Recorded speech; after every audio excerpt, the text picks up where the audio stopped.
Honorable Prime Minister Narendra Modi ji, Excellencies, global leaders, distinguished guests, welcome to the NOW Global Business Summit. A decade ago, this platform was about exchanging ideas. Today, it is a platform which is helping us navigate a world being reshaped economically, technologically, and geopolitically. The theme for the 10th edition of the Global Business Summit is a decade of disruption, a century of realignment. And at the center of that realignment stands India. I'm deeply honored to address this esteemed gathering at the NOW Global Business Summit in the presence of our visionary leader, Prime Minister Modi.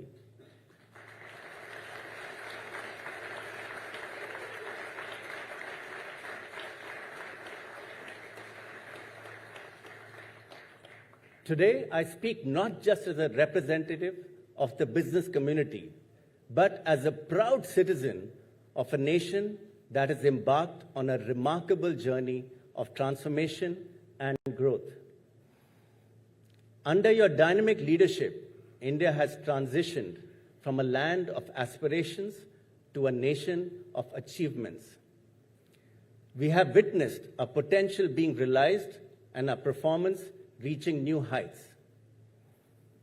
In an era marked by unprecedented geopolitical turbulence, India has showcased its diplomatic acumen by concluding 5 transformative trade agreements within a single year.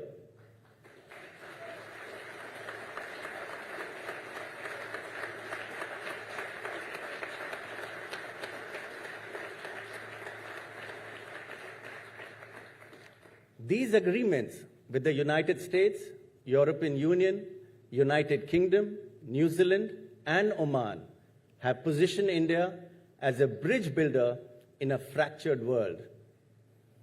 The EU Free Trade Agreement alone represents approximately 25% of global GDP, while the US partnership secures preferential access to a $30 trillion market. Prime Minister, your call for Atmanirbhar turned out to be a visionary because it has necessarily evolved from the economic policy into a vital strategy to counter the weaponization of global trade, supply chains, and technology. The physical transformation of India is breathtaking. Our national highways have added more than 50,000 kilometers over the last 10 years. 7 high-speed rail corridors will soon connect our major cities as growth connectors. India's metro network, now the world's 3rd largest, has expanded to over 1,000 kilometers.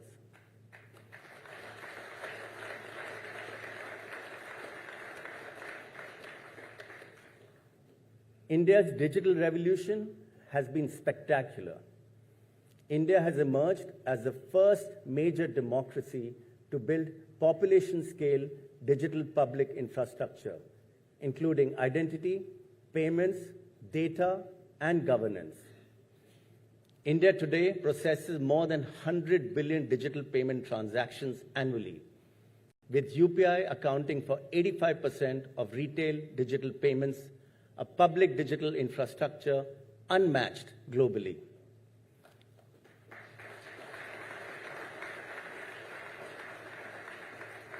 Given the increasing competition and monopolization of tech businesses by global giants, India should target building globally competitive businesses in tech and media sectors, such as digital media, social media, tech platforms, marketplaces, commerce and transactions, enterprise software, and agentic AI. Media provides the foundation for businesses to build brands and communicate services. And foreign-owned businesses currently control over 60% of overall advertising spends in India. It is therefore imperative for India to develop global-scale entities in these areas, including both media and big tech. Also, as social media and AI becomes primary consumption channels, we must establish a regulatory framework ensuring fair compensation for our media industry. India has moved decisively into frontier technologies that define economic sovereignty with the India's semiconductor mission for chip manufacturing and design, and the India's AI and national quantum missions preparing for the next-gen technologies. The National Critical Mineral Mission secures rare earth processing capabilities, while the policy enabling private sector participation in small modular reactors will transform our nuclear power landscape. In renewable energy, we have achieved 50% non-fossil fuel capacity by 2025, 5 years ahead of our Paris Agreement target.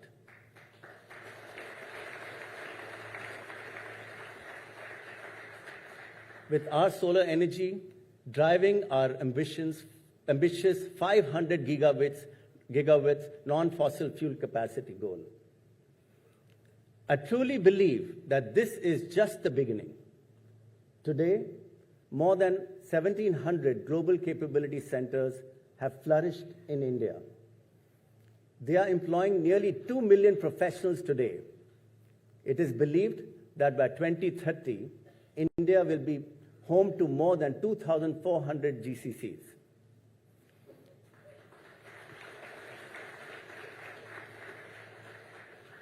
Today, young India is not waiting for jobs. Young India is creating them with the third largest startup ecosystem globally and over 100 unicorns. Thanks to the visionary Startup India mission, almost 10,000 startups have raised more than $170 billion since 2014.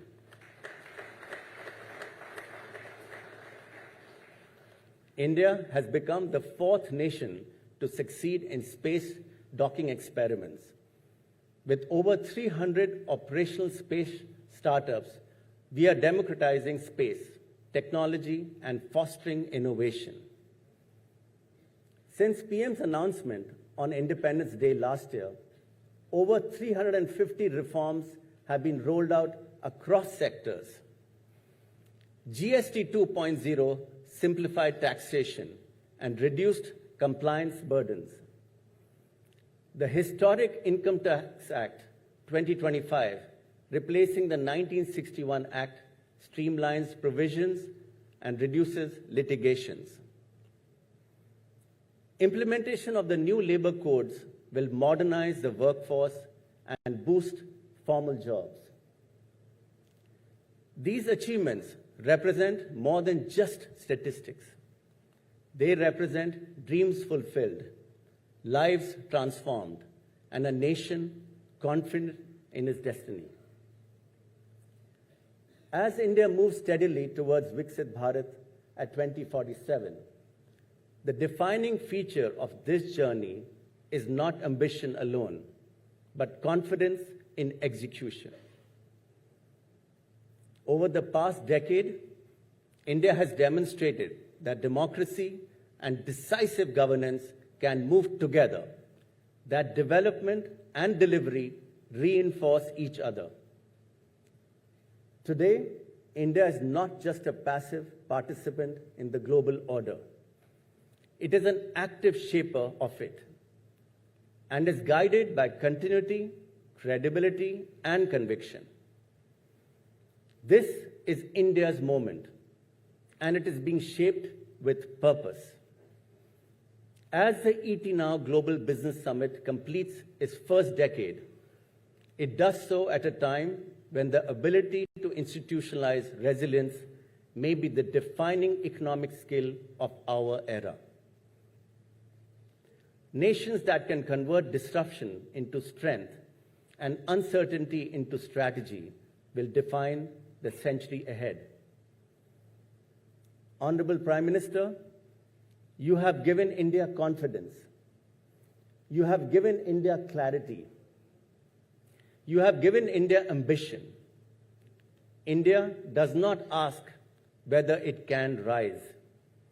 India declares to the world that it is rising.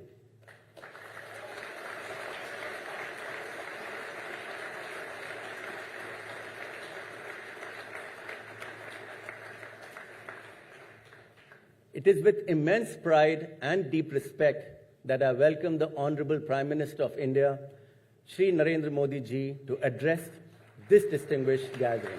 Thank you.